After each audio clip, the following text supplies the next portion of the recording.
సత్యసాయి జిల్లాలోని అమ్మడుగురు మండల కేంద్రంలో ఇక్కడ ఉన్నటువంటి అధికారులు స్పందన కార్యక్రమాల్లో ప్రజా సమస్యలపైన రిప్రజెంటేషన్ ఇస్తే మరి నెలల కొద్దైనా కూడా దానిపైన ఏమాత్రం స్పందన లేదు. మరి అధికారులైతే స్పందనకు మాత్రం ఏమన్నా అటెండ్ అవుతారేమో గానీ మిగతా రోజుల్లో వాళ్ళు వచ్చినటువంటి జాడ కూడా ఇక్కడ ఉండదు. మరి అమ్మడుగురు మండలం అంత వెనకబడిందా?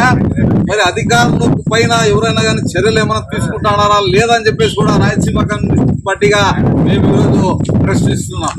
మరి ఏదైనా సమస్యల పైన మరి అర్జీదారులు కావచ్చు, మరి మిగతా ప్రజా సంఘాలు కావచ్చు, ఎవరు వచ్చి ఇక్కడ అర్జీలు ఇచ్చే కూడా కనీసం ఒక అధికారి కూడా ఉన్నాడంటే ఇక్కడ ఏ మాత్రం అధికారులు పనిచేస్తున్నారో ఇప్పటికీ అర్థమవుతుంది. మరి కలెక్టర్ గారు కూడా ఇక్కడ అమ్మడుగురు మండలంలో పర్యవేక్షణ చేసి వీళ్ళ పైన వెంటనే చర్యలు తీసుకొని సస్పెండ్ చేయాలని చెప్పేసి కూడా రాయలసీమ కమ్యూనిస్ట్ పార్టీగా మేము డిమాండ్ చేస్తున్నాం.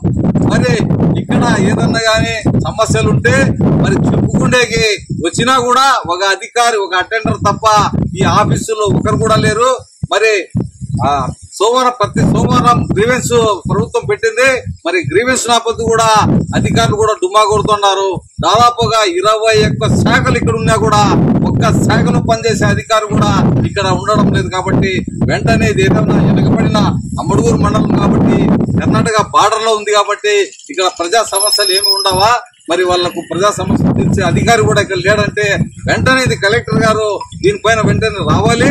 అమ్మడుగురికి వచ్చేసి వెంటనే ఇక్కడ ఉన్నటువంటి అధికారుల పైన చర్యలు తీసుకోవాలని చెప్పేసి కూడా మేము అలా తీసుకునే పక్షంలో దశల వారి ఉద్యమాలు చేసి కలెక్టరేట్ కూడా ముట్టడిస్తామని చెప్పేసి కూడా ఈ సందర్భంగా తెలియజేస్తున్నాం. ఈరోజు సత్యసాయి జిల్లా అమ్మడుగురు మండలంలో మరి ఇక్కడ ఉన్నటువంటి ప్రజా పరిషత్ ఆఫీసులో ఇక్కడ అన్ని శాఖలకు సంబంధించిన వాళ్ళు ఉంటారు. డెవలప్మెంట్ యాక్టివిటీస్ కానీ ఏదైనా సమస్యలు జరిగినా కానీ ఇక్కడ వినియోగించుకోవాల్సినటువంటి పరిస్థితి ఏర్పడుతుంది. కాబట్టి మేము కూడా మన గ్రీవెన్సెల్లో మరి ఈ దోమల పైన మరి ఒకటి రిప్రజెంటేషన్ ఇవ్వడం జరిగింది.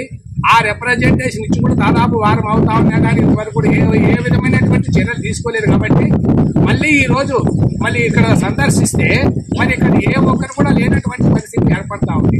ఏ ఒక్క అధికారి కూడా లేరు. మరి ఎంపీడీఓ లేరు, ఈఓఆర్టీ లేరు, దానికి సంబంధించినటువంటి స్టాఫ్ లేరు, కేవలం అటెండర్ మాత్రమే ఉన్నారని చెప్పేసి కూడా మా దృష్టికి వచ్చింది. మేము ఆల్రెడీగా సందర్శించాము.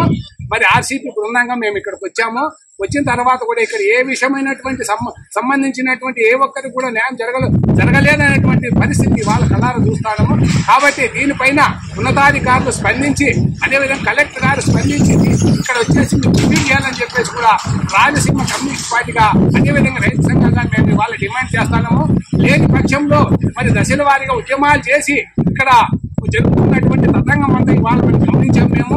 కాబట్టి ప్రతి ఒక్క అధికారి కూడా తప్పనిసరిగా హాజరు కావాలి. కొంతమంది అధికారులు అయితే టైం తప్పించి మరి సమయ పాలన లేకుండా సమయం లేని సమయంలో వచ్చి ఇక్కడ ఏదో కుటుంబంగా వచ్చేసి కార్యక్రమాలు చేసుకోవడం జరుగుతుంది. దీనిపైన తీవ్రంగా మేము వ్యతిరేకిస్తాము. ఖచ్చితంగా ప్రతి ఒక్క అధికారి కూడా సమయ పాలన పాటించాలని చెప్పేసి కూడా వాళ్ళ రైతు సంఘంగా మేము వాళ్ళ డిమాండ్ చేస్తాము. లేని పక్షంలో మరి కలెక్టరేట్ దగ్గరికి పోయేసి కలెక్టర్ గారికి వినతి పత్రం ఇచ్చి మరి అతని దృష్టికి కూడా తీసుకుని పోతామని చెప్పేసి కూడా రాయలసీమ కమ్యూనిస్ట్ పార్టీకి అదేవిధంగా రైతు సంఘాలుగా మేము వాళ్ళ డిమాండ్ చేస్తా ఉన్నాం.